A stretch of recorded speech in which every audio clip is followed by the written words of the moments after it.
la Deuxième Guerre.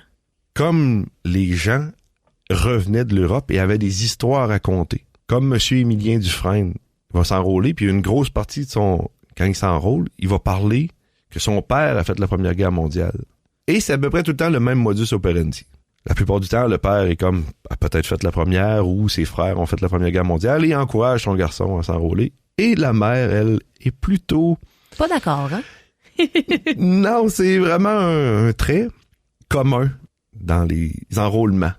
Que la mère s'oppose. Ben, on connaît la tante à la maison aussi, là, à se demander, toujours à s'inquiéter aussi là, du sort de notre protégé, de notre enfant, notre mari. C'est ça. Mais c'était dans une période économique qui était extrêmement dure. Oui, parce qu'on se remet d'une récession. C'est ça. Et parce que la Première Guerre mondiale ayant fini, les gens sont de retour ici. On a une période de prospérité vraiment grande, même pour la Gaspésie. Puis en 29... Le crash. C'est la crise économique. Les gens cherchent de l'emploi. Les gens ont peu de... J'ai vu un Gaspésien qui s'était enrôlé. Il avait déjà 4 enfants. Mais il dit, on crevait de faim. Lui, il était déjà en ville. Dans un appart, vous imaginez la vie, pas de travail avec le... Donc, c'est une grande partie des motivations qui vont faire l'enrôlement, mais on va voir de façon plus spécifique comment ça se déroulait. Alors, comment ça se déroulait? C'est que, au début, le Canada va pas faire la conscription. Ils vont aller de façon chercher des volontaires. Et en Gaspésie, il va en avoir beaucoup. Je ne l'ai pas mentionné, mais c'est 3995. Quand même. Dans la Première et la Deuxième Guerre mondiale, Gaspésiens qui vont s'enrôler. Nous serions la région qui aurait le plus haut taux d'enrôlement. Mais pourquoi les gens ont dû s'enrôler? Oui, c'est ce que je me demande. Qu'est-ce qui les a poussés? On ne peut pas parler de la Deuxième Guerre mondiale sans parler légèrement de la fin de la Première Guerre mondiale. La guerre est très dure. Elle voit la création de l'Union soviétique. Les gens se rendent, les Allemands transfèrent sur le front de l'Ouest. Les Allemands perdent la guerre, peut-être pas par inefficience militaire, mais bien par motivation justement de continuer à aller s'en faire tuer dans les tranchées, tout comme la motivation était rendue très, très faible au niveau des Français et des Anglais. La France, avec ses alliés, mais surtout la France, va faire des conditions extrêmement dures de capitulation à l'Allemagne, ce qui va précipiter l'Allemagne dans une crise politique et économique très, très forte. Il va y avoir des gens de toutes les allégeances politiques qui vont essayer de prendre le pouvoir, mais malheureusement, c'est un petit caporal de la Première Guerre mondiale qui avait été gazé et aussi décoré de la Croix de fer pour sa participation à la Première Guerre mondiale, du nom d'Adolf Hitler, qui va prendre le pouvoir en 1933. Les pays européens vont tenter le tout pour le tout en repoussant la guerre. Le plus célèbre, c'est Neville Chamberlain, qui était premier ministre d'Angleterre, qui revient avec un papier dans les mains en débarquant de l'avion. Et M. Hitler m'a garanti que nous n'aurions pas la guerre. Il a peut-être fait confiance à la mauvaise personne. Mais c'est très représentatif de la volonté de l'Angleterre et de la France de ne pas réembarquer dans une nouvelle guerre. Parce que la Grande Guerre, à l'époque, c'était la seule. Personne ne l'appelait la première. Oui, c'est ça, on savait pas qu'il allait en avoir une autre. Il ne voulait pas renvoyer autant de jeunes hommes mourir sur le front. C'était vraiment à tout prix, il voulait sauver. Mais le 1er septembre 1939, l'Allemagne a envahi la Pologne.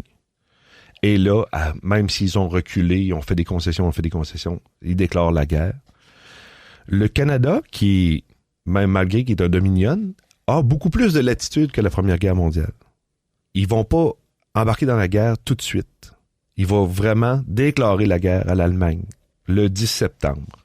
Soit 7 jours plus tard que l'Angleterre et la Grande-Bretagne, que la France et la Grande-Bretagne, qui l'ont déclaré le 3, si ma mémoire est bonne. À partir de ce moment-là, ça va aller très vite, parce que justement, on va avoir besoin de soldats pour défendre l'Empire britannique, ainsi que la France. Mais malheureusement, après une période qu'on va appeler la drôle de guerre, c'est-à-dire que la Pologne tombe après 5 semaines, séparée entre l'Union soviétique et l'Allemagne nazie, parce que l'Union soviétique avait un pacte de non-agression. Ils vont se séparer de la Pologne. Je crois que là, les nations occidentales étaient comme, ça va être difficile. Mai-juin 40, la France va tomber très rapidement, après l'invasion de la Belgique, la Hollande. Puis, c'est sûr que la chute de la France pour les francophones va probablement accélérer le recrutement quand même, parce qu'il y a comme un sentiment d'appartenance. Et la propagande de la Première Guerre mondiale et de la Deuxième Guerre mondiale va s'appuyer là-dessus, justement. D'aller sauver la patrie. Parce que ça marchait très bien pour les anglo-saxons. Pourquoi pas pour les francophones? Malheureusement pour eux, souvent, le pourquoi de l'enrôlement va être beaucoup plus simple et parfois spontané. Pour ce qui est de M. Émilien Dufresne, dans son livre Carnet d'espoir, il nous raconte qu'il travaillait à l'Anse-Pleureuse. Pas très loin de... Pointe-à-la-Frégate, dont il était natif. C'est pas vraiment, on pourrait dire, le dessein de sauver l'humanité, mais bien, ça va pas tellement bien économiquement. C'est une façon de faire de l'argent. Puis souvent, ils vont dire, on va renvoyer une partie de notre solde aux parents. C'est un très gros point là, de l'enrôlement. Puis très rapidement, en plus, c'est que quand tu t'enrôles, tu as à subir la discipline militaire. Et à chaque personne que j'ai lu, des témoignages, il y a en formation. Parce que on avait une connexion avec la nature en Gaspésie et une certaine liberté que t'as pas dans les... Là, tu te ramasses dans un cadre... Très strict. Extrêmement. Ça fait que ces gens-là, comme M. Dufresne, lui, va aller prendre un taxi à l'église à Cloridum, puis il va s'en venir jusqu'à Gaspé pour pouvoir s'enrôler. Puis à partir de ce moment-là, de l'enrôlement, il va y avoir vraiment une panoplie de choses qui vont pouvoir être faites. C'est sûr qu'on a beaucoup plus de témoignages de gens qui ont combattu. Mais vous pouviez vous ramasser gardien d'un camp en Colombie-Britannique où il y avait des prisonniers de guerre allemands. C'était aussi vaste que ça, ou d'être dans des stations radio au Labrador. C'était pas nécessairement C'était pas le front directement. Non, c'est ça, mais on a cette image-là. Mais l'armée, c'est beaucoup plus de gens au niveau de la logistique qu'au niveau du combat. Monsieur Dufresne, lui, s'est ramassé où? Il va faire le débarquement de Normandie. OK, lui, c'est le front. Oui, lui était très rapidement, après avoir fait l'entraînement, il va se ramasser, il va traverser l'Atlantique très tôt, en 42, si ma mémoire est bonne. Il va être stationné en Angleterre pendant 2 ans, où ils vont faire beaucoup d'entraînement militaire pour justement se préparer, parce que il y a eu le débarquement de Dieppe qui a foiré. Exactement, lamentablement échoué. Et ils vont aller vers la préparation pour le débarquement de Normandie. Et pour que ça soit un succès. Ils le savent pas encore à l'époque. Tu l'as mentionné un peu plus tôt, Félix, l'une des raisons de l'enrôlement, c'est pour envoyer sa solde à la famille. Et il y en a un pour qui il y avait des frères et sœurs à la maison, très nombreux, Charles Bouchard. Monsieur Bouchard, qui était natif de Cloridum et qui a grandi à Cap-des-Rosiers, qui avait déménagé sur les terres dans l'actuel Parc Forion. Sa mère décède. Ils sont 13 enfants à la maison. Puis, lui, il va s'enrôler quand même relativement tard, en décembre 42, puisqu'il s'est rendu à Gaspé, chez le vieux colonel Suddard. Fait que Monsieur Bouchard nous raconte que dans un livre qui a été publié, je suis sûr qu'il y a plusieurs Gaspésiens qui ont quand même, je le cite, « Mon départ se fit sans tambour ni trompette. Par le matin glacial du 2 janvier 43, un seul homme était à la gare pour me souhaiter bonne chance et me dire au revoir. C'était mon père. En silence, nous hommes serré la main et souhaité bonne chance mutuellement. Nous aurions voulu nous serrer l'un contre l'autre, mais cela ne se faisait pas à cette époque, en Gaspésie. » Tout se passait dans la poignée de main, l'émotion. Hein. Et le souhait de « J'espère que tu vas revenir, mon fils », parce que la Première Guerre mondiale avait quand même pris son lot de soldats, ce qui avait fait que les gens savaient qu'il y avait des bonnes chances que nous ne reviendrons pas. 2 destins qui n'ont pas eu la même chance dans l'enrôlement, 2 jeunes qui se sont enrôlés et qui se sont ramassés à Hong Kong. Un monsieur de New Richmond, monsieur Philip Doddridge, il va s'enrôler à New Richmond. Dans la baie des Chaleurs. Exactement, il avait 18 ans. Puis lui, il va joindre les Royal Rifles of Canada. La section anglophone. Il y avait aussi, c'est sûr que la première recherche était anglophone, mais j'ai vu beaucoup de noms acadiens qui avaient joint le Royal Rifle. Parce que sur les 2000 soldats du Royal Rifle, 200 étaient gaspésiens. Fait que M. Doddridge, qui lui est encore vivant aujourd'hui, va se joindre à l'âge de 18 ans et va traverser, justement, il va être affecté directement à Hong Kong. Ça fait que ça, c'était, je voulais dire, le train jusqu'en Colombie-Britannique et ensuite le bateau pour traverser le Pacifique. Si on voulait de l'exotisme là pour le voyage, on l'a eu. D'un autre côté, un autre qui va s'enrôler en même temps que lui. Il y a tellement peu de choses quand tu vois ces témoignages-là, c'est que c'est le mémorial de la Deuxième Guerre mondiale où est-ce que tu as le nom, son matricule. Et la personne s'appelait Ranny Bryan. Il était carabinier. Il est né le 1er décembre 1923 à Douglastown. Il s'enrôle le 25 juillet 1940 alors qu'il n'a même pas 17 ans. C'était quoi l'âge minimum pour s'enrôler? 18 ans. 18 ans? Mais beaucoup. On trafiquait l'âge et on n'était pas trop, j'imagine, regardant là-dessus? Exactement. Disons qu'il y en a qui s'essayaient, ils se faisaient pogner avec le papier qui était de contrefaçon, mais comme... On avait besoin de gens.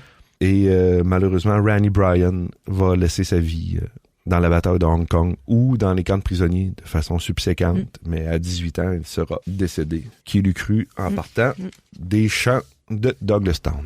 Le rêve de tous ceux qui s'enrôlaient, atterrir dans l'aviation, sans jeu de mots? Je vous dis, c'est quand même des garçons de 16, 17, 18, 20 ans. C'est le début de l'aviation, la Deuxième Guerre mondiale. Il y a un aura de nouveauté, mais d'adrénaline aussi. Je pense que c'est dans l'aviation qu'il y avait la plus grande conservation au niveau de l'esprit chevaleresque du combat. Parce que, de tous les témoignages que j'ai lus d'aviateurs, jamais un aviateur ne visait l'autre pilote. L'aviateur visait l'avion et espérait que le pilote survive.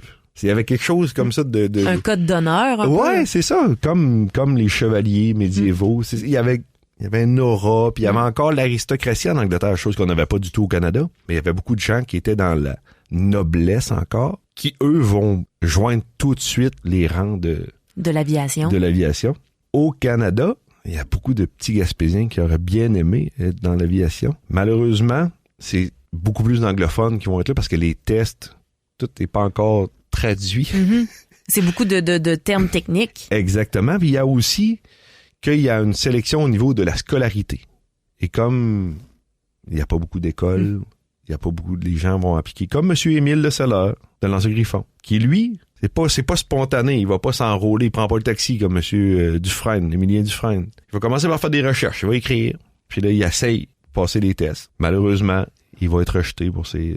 Mais il va quand même, par la suite, il va quand même s'enrôler, puis il va faire le débarquement de Normandie. C'est ce qu'on va voir plus tard. Après avoir passé des séjours en Montmagny.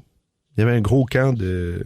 Près de Québec, là? Oui. OK. Il y avait les camps là. Ben, parce que ça prenait beaucoup d'espace, parce que quand tu stationnes 2000 garçons... Ça prend du grand terrain. Et tu veux pas nécessairement les placer directement en ville. Ça peut occasionner des problèmes. Puis il y a une autre personne, c'est Georges Mécôté de Madeleine. Qui lui aussi a réussi à percer l'aviation? Et malheureusement, non. Oh. Mais lui, il avait fait tout. Il a été choisi. Il a fait l'entraînement. Malheureusement, il a le mal de l'air. Oh, ça veut dire qu'il était malade? C'est ça. Oh, pas pratique. Exactement. Fait qu'il va être recalé pour ça. Et il y avait beaucoup plus de volontaires que d'avions. Parce que la gros de la production des avions qu'il a fait au Canada, il y avait quand même peu d'avions, parce que tout était utilisé. Sur le front dans les aérodromes britanniques. Fait que lui, Georges Mécôté, avait 4 de ses autres frères qui étaient enrôlés avant lui. C'était le 5e de sa famille qui va participer à la Deuxième Guerre mondiale. Mais lui, après l'échec malheureusement de sa tentative en aviation, il va avoir de l'instruction comme sous-officier. C'est comme lieutenant en montant. Parce que dans l'armée, étant donné qu'il y avait une bonne éducation aussi quand même, ça lui a permis d'aller là. Probablement que la formation en aviation va lui donner ça, puis il va devenir instructeur. Il va passer la Deuxième Guerre mondiale au Québec, puis dans les provinces canadiennes. Mais il va être instructeur pour former ceux qui vont aller se battre. On vient de voir l'aviation, mais il y avait aussi sur l'eau la marine marchande. On a eu des enrôlés là aussi? C'était totalement différent, parce que quand vous êtes enrôlé pour la marine marchande, vous pensez pas vous battre. Mais si on a le cas de M. Jacques Plaude, que j'ai eu la chance de rencontrer à quelques reprises et assister à une de ses conférences, lui, il était sur le quai, après une formation académique en administration, il était sur le quai à Rivière-Nord, puis il manquait des gens pour travailler sur le Nord-Gaspé. Le navire qui ravitaillait tous les villages... De la Pointe, de la Pointe, oui. Exactement. Puis, on dit, on a besoin de quelqu'un, est-ce que ça t'intéresse? Et il dit oui. Mais du Nord-Gaspé, il va prendre de l'expérience... Puis, il va faire le fleuve avec aussi des navires de pétrole. Puis, il va aller jusque sur la côte est américaine, dans la région de Boston, Massachusetts. Il va être torpillé. Oh, quand même, hein? Sur son navire. Est-ce qu'il survit? La torpille n'a pas explosé.